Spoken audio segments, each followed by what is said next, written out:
Hello again guys and welcome back to another Big Al Devlin video here at the House of Devlin. Today's video is going to be discussing a topic that's very similar to a video that I've done before on heritage. I filmed a video on heritage and I discussed similar topics on that were on there as to what I will be discussing on here. However, this is a completely new video. You don't have to go back and watch the heritage video by any means to understand what's going to go on in this video, but if you do want the full story, I suggest you go back and watch that old video about heritage and all the rest of it. This particular video is about how you can be born pagan, or born anything by that means. I'm going to talk from a pagan perspective because that's what I am. I'm pagan. But you can be born anything, ultimately, as long as it's been around a long enough time for it to have an influence on your genetics. Okay? Now, what I'm going to get at is essentially, first of all, we're going to start with the science. People ask, and often ask me, with my medical background, having trained at medical school, they ask me, can memories be inherited? These are people who, maybe have experienced, memories from another life or all the rest of it. And I go, well, I don't know about that. I don't think that's perhaps a possibility, but, I am open-minded. But on a genetic level, on a biological level, it's very difficult. It's possible, but difficult. But what is possible is that there is what is called a genetic memory that we all have. We all inherit genetic memories from our parents, and they themselves from their parents, and so on and so forth, from thousands and thousands of years ago. And these are very primitive in their presentation, so to speak, and they are what we actually have a specific name for them called instincts. Okay, it is a natural instinct of most animals to fear fire. It is a natural instinct for most animals to fear gravity, to fear falling large distances. Now, certain animals overcome these kind of fears. For example, birds and primates that climb trees all day and all that, they don't fear high heights because they're confident in their abilities to be able to keep themselves up in the branches, right? And the only animal that I know of that doesn't fear fire to the same extent of other animals is, of course, man. And that's because we are able to create it and we are able to manipulate it. But trust me, I had an experience myself with fire not that long ago that was out of control. And I can tell you, I've never feared fire. My entire life, I've enjoyed going to bonfire night in November every year, seeing fireworks and all the rest of it. But seeing an uncontrolled fire, a fire that is not man-made, just literally a fire that looks like it's going to spread and cause damage and hurt people, that is a terrifying experience. I can tell you that for nothing. And I felt my instinctual fear of fire actually animate itself within me. So trust me, humans do have a genetic and instinctual fear of fire. Now, the whole question to ask from here on in, of course, is, well, why do we have these instinctual fears? Why don't we have an instinctual fear of spiders, for example? Only certain people have phobias of spiders and that, and normally they develop them later on in life. Well, the reason is because things like fire and jumping off a cliff, you only get one chance at. If you jump into a blazing fire, chances are you ain't going to come out alive. And if you are, you're going to be so badly injured, you're going to die from your wounds. And if you're stupid enough to jump off a cliff, because you don't have that instinct telling you to be afraid of heights, because in your head it's quicker to get to the beach by jumping off the cliff, because you're lacking that instinct, as I say, that instinct of fear, then again, that's a big mistake that you're never going to learn from. So basically, our brain has a learning processing center within it that allows us to learn through positive and negative reinforcement, essentially. And negative reinforcement is pain. So if you go and touch a spider and it bites you, or a wasp or a bee or something, and it stings you, and that hurts, then you may develop a fear, or at least a wariness of those particular insects in this case, in the future. But you do not have the ability to learn fear of heights or fire as such, because they are so devastating and so damaging that if they are to inflict any damage on you, you're probably going to die. And so that's why we have these inherited memories called instincts. They are genetic memories. And so my proposal in this video is that, can you be pagan genetically? Can you inherit your, not belief system as such, but just your heritage, as I would describe it? Because of course a belief system is manipulated. It's man-made. The belief system can change over time, because of course it must evolve to fit into the society that exists at that current point in time. I can't go around, for example, as a pagan and do certain things that pagans did a 1,000 years ago, such as potentially sacrifices and things like that, in modern day, because it would be frowned upon, if not illegal, to do so in modern day. So my practice of my religion has changed to some degree to fit in with modern society and values and cultures and things like this. But the basic premises, can they, which is what instinct is, the basics, the things you just need to know, are they there genetically? And here's my argument for it. Now, it's only on a personal basis, so it's purely subjective evidence. I can't give references, unfortunately, and I cannot go, well, go to this book or that book. It's purely coming from my own personal experience. So it's down to you whether you believe me or not. But for me, it's evidence and proof enough. I'll answer you the question as it is now, is that yes, it is possible to inherit a belief. So we say, not a belief system, but a belief. If that belief has existed for a long enough period of time, and the concepts of that belief associated with it also. Okay. Now the reason for this is, as a child, I was brought up in a Christian background. I know the Lord's Prayer off by heart. I know Our Father, hallowed be His name, and all that. I know it off by heart because it was drummed in for me day after day. When I went to school, every assembly we said the Lord's Prayer. I've read every Bible story, not just once, but probably 10, 15, 20, 30 times, because again, it was what it was about. I've also read into other religious texts, okay? And so my position here is not one of ignorance of other religions, okay? But when I read these religions, the Bible, for example, when I read the Bible as a child in the same way that I would read the books about Zeus and Hercules, or Heracles, depending on whether you want to pronunciate it classically or modernly. But Heracles, we'll call him Hercules. My dog's just come in. Don't ruin the... So, yeah, as I was saying, sorry, I just had to get rid of my dog. You've got Zeus, Hercules, Hades, all the Greco-Roman gods, basically. And I read, and Medusa and that, and I read the stories of the adventures of the heroes involved in these stories, and the gods and all the rest of it. And I was entertained by it, by no means. I actually have a great passion for Greco-Roman literature. I've read the Iliad and all the main classics as well. But I actually found myself, when I read them, reading the Bible in exactly the same manner. To me, they were just stories. They had no faith behind them. When I read them, I didn't feel like I was a Christian, and I was believing the stories that were in front of me.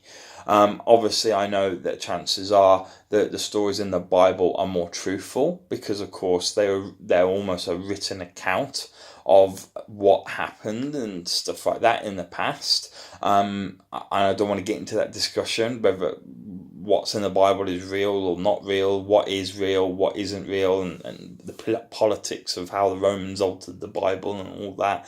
I'm not going to get into that now, but it's a discussion we can have at a later date. But what I'm trying to point out is, when I read the Bible, I read it as a storybook.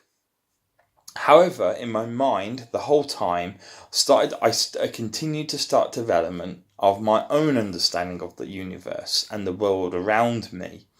I came up with the idea, or I think, I'm not going to claim that I came up with the idea. I discovered the idea that actually time must be a circle. That life must be a circle. We'll deal with the two concepts separately. Time must be a circle, because infinity is impossible. That was the conclusion I came up with. Infinity just simply cannot exist, because you can never get to it mathematically. Infinity is basically impossible to get to. So, as a result, you cannot have an infinite linear time period. And so I decided that time must instead be a loop, or a circle, and it must loop around, and it can't just keep going round and round and round and round and round and round and round, because again, that's infinity. So there must be a stop and end point. And within that stop and end point, you must have a beginning and an end, essentially, as I say, within this loop. And that's exactly, of course, how pagans see time. They see time as being this circular motion rather than a linear motion, and obviously having a beginning and, of course, an end called Ragnarok. And that Ragnarok, that end, then leads into a new beginning, the new creation, or cosmos, or cosmological creation myth, and all the rest of it. And that's exactly how I saw it as a child. Now, as a child, I also believed that from time to time I suffered from terrible deja vu, whether that was, a product of suffering from meningitis as a young kid, or whether that it influenced, or whether it was an influence of this sort of this natural concept, this natural idea that time is a circle. I actually felt like I could see sometimes into the future. I could predict things to the point where I started to want to prove what I was thinking or feeling was true. So I challenged the fates, if you wish. I challenged fate. I knew if for example, this is a very basic example, didn't ever happen or anything, but this is how I would challenge it. I knew that if I stepped to the right, a man would slip over and fall over in the distance, and I'd see him fall over. He wouldn't be hurt, but he'd fall over. Okay. If I stepped to the left, it would start raining, and if I picked whichever path I picked, it always ended up being the exact reaction that I expected. And so I had a natural inclination and attachment to foresight of fate. As I've got older, that foresight has diminished to some degree. In fact, it almost, I thought I had lost it completely during my car crash that I had 2 years ago. 2 years ago, I was involved in a very severe car crash where I suffered a very big blow to the back of the head. And I lost that ability to have a foresight completely. I don't feel it in the same way that I used to. And for a long time, I didn't feel it at all. But it was only just a few weeks ago that I got a feeling again. So maybe it was just went to sleep. Maybe this power of foresight, so to speak. I'm not saying I got superhero powers or whatever. I had no control over it. It would just happen when it would happen. It would happen once every 2 weeks, every day. Sometimes it would go for like a whole year without me seeing anything. So maybe I'm just going through one of the, like wax and wane. Maybe I'm just going through a rain period where I don't really see that much and or feel more to the point. I don't see the future as such. I feel it, although I do see very much in detail what's going to happen. This again links into paganism in the form of Odin more than anyone. Odin, of course, had the power of foresight. Bear with me 1 second. Yeah, so Odin had the power of foresight, and obviously, with having the power of foresight amongst one of the gods of the pantheon, maybe it's something that some pagans have a natural affinity to. I had no control over it. It's never helped me. I've never been able to use it. It's not like I've ever seen the lottery numbers the week before they would come out or anything.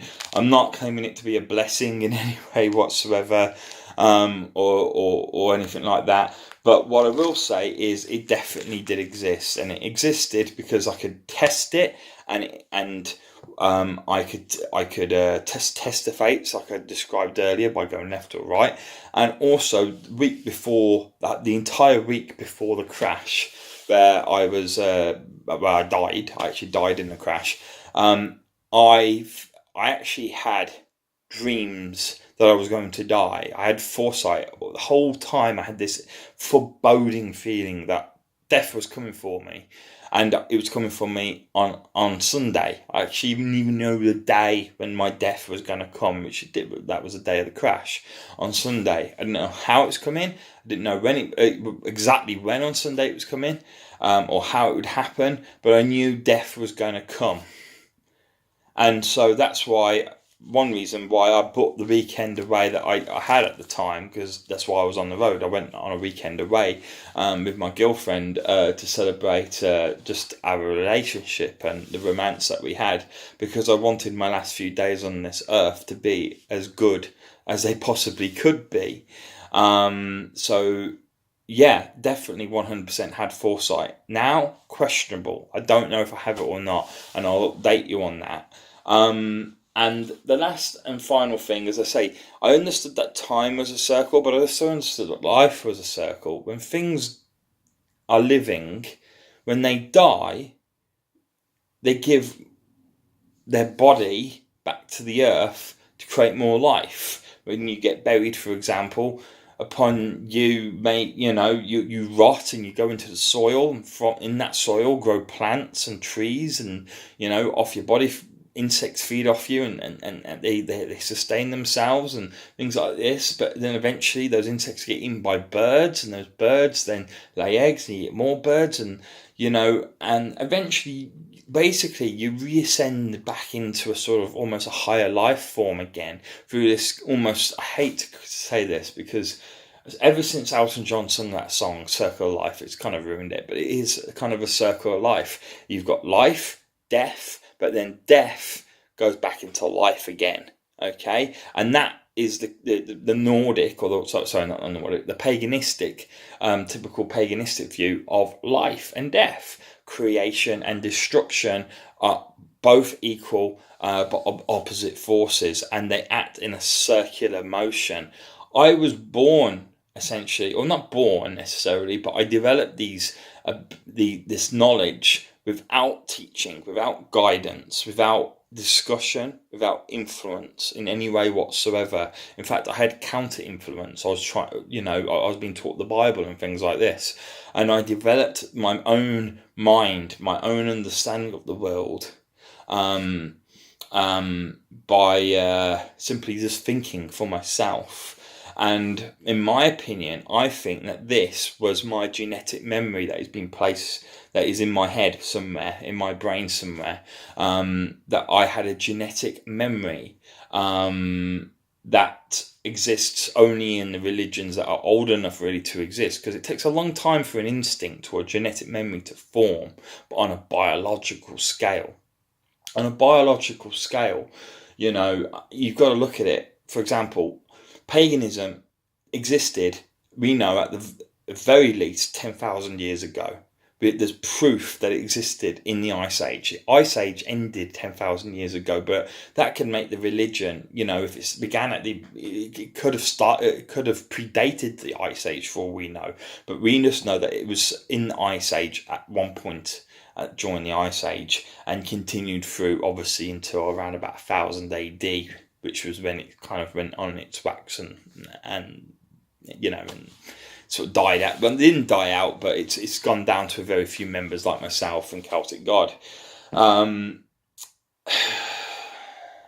when you've got a religion or a belief system that has existed possibly 30, 40, 50,000 years, maybe even longer, a belief system that has existed for so long, then over time, that constant teaching to the children and the adults, that constant practice of festivals on every certain days of the year and all the rest of it. So the summer equinox, the winter, the winter solstice and everything like this.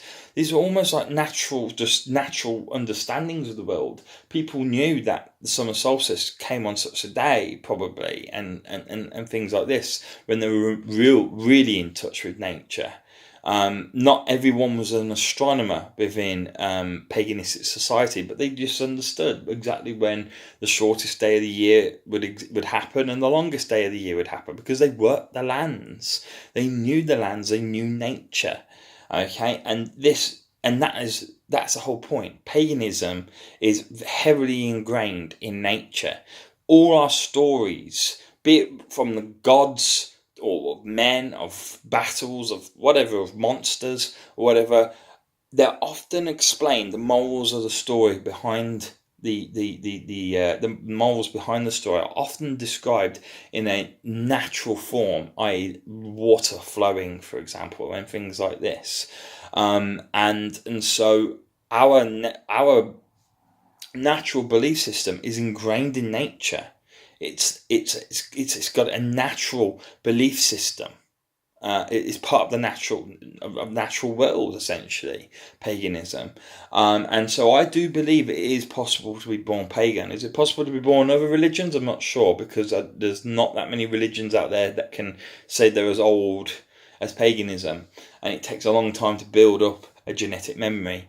And also, not only is it time, but it might be the fact that, as I say, paganism has such a close relationship with nature itself, that allows itself to become entwined almost into the biological.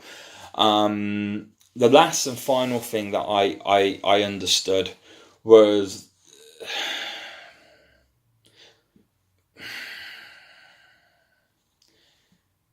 No, I'm going to leave it there. I think I've said enough. I think if I say any more, I'm just going to be hammering the same point.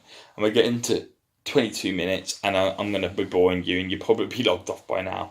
But these are natural beliefs that I had. I had others as well. And they all coexisted with the paganistic belief system. I always felt that there were ancestors watching over me. And I just thought, I knew I had a god, or a pantheon of gods that I was looking for. I just didn't know that they were the pagan gods until I died and I went to the heaven, but I always knew that there was some gods or ancestors, as I called them, before I became religious or faithful. I always believed that there were ancestors watching over me, and things like this. So there are so many facets to the paganistic religious system that simply cannot be taught. But I naturally had an understanding and knowledge of and belief within. Oh, and also my strong, how could I forget it? My super duper strong belief in fate. I believed in fate, and it was unquestionable, 100%. Unbreakable. It was the one thing that I believed in, was that fate existed. I could not be broken on that. Fate existed, and that was all there was to it. Everything happened for a reason. Of course, fate is the backbone of every paganistic belief system, and especially the Nordic paganistic belief system. And so I had this natural understanding that fate existed. I had a natural understanding that time flew within a circle, that it cycled within a circle. I knew that life and death, or creation and destruction, flowed as a circle. I had perhaps possibly the power of prophecy, prophetic powers to some degree, although of course that's not exclusive to paganism. And I also just generally saw the world in a different way to perhaps other people. Now, the reason I'm putting this video up is not to big myself up. I'm not saying that, yes, I've always been a pagan and I'm proud to be it, because of course I've only been a pagan since I died in 2016. That's since the day that I've started to call myself a pagan. Okay, that's when I got the tattoos to represent my belief in the old gods. But strictly speaking, I always have been pagan. It's always been in my blood, because that's my heritage. That's my heritage. I come from ancestors who were pagan, and I'm proud of my paganistic heritage. Proud as fuck, and that's the only way. But I don't want to swear on here, but that's all I can say. I'm proud as fuck of being pagan in heritage, because it's as a society as a whole, it was very advanced, and still is in a very advanced way of looking at the world, and a very fair way at looking at the world, socially speaking, and really, you know, I'm proud to say that even as a child, I still had that faith and belief system, and as a result, I truly do believe that you can genetically inherit your belief system, or at least elements of your belief system. Why? Not because it's, you know, jumping in the fire or jumping off the cliff. It's not dangerous, but perhaps it is dangerous to live life without some kind of belief system. You must believe in the gods that you were born to believe in. And if I had that natural understanding, if I didn't have that natural understanding for my gods, for in the way the world worked, perhaps I would have died that day of the crash. Perhaps I would not have understood that I was in a heaven like I did do at the time. I understood I was in my paradise. I understood I was in a Nordic paradise, believe it or not, even though I never heard of it. I understood it. I just couldn't put words to it. But when I heard the screams of my girlfriend, I decided to return back, and I came back to life. But without that natural understanding, I don't think I'd be here. So, you know, perhaps that's why it exists as a natural understanding. You need that natural belief system, because the gods need you to believe in them, and to well, I've said enough. You can see my passion for paganism, and I hope it brushes onto you. Feel free to put in the comment section any questions you have on paganism, anything you want me to answer about paganism, any stories that you particularly want to hear. I'm going to get through them in chronological order, but if there's any particular stories that I might have forgotten about or fairly miscellaneous, I will do them ahead of schedule. And I just want to really get to grips with the community that is surrounding us and that we're trying to create here on YouTube. Thanks for watching, guys. Much appreciated, and I'll see you soon.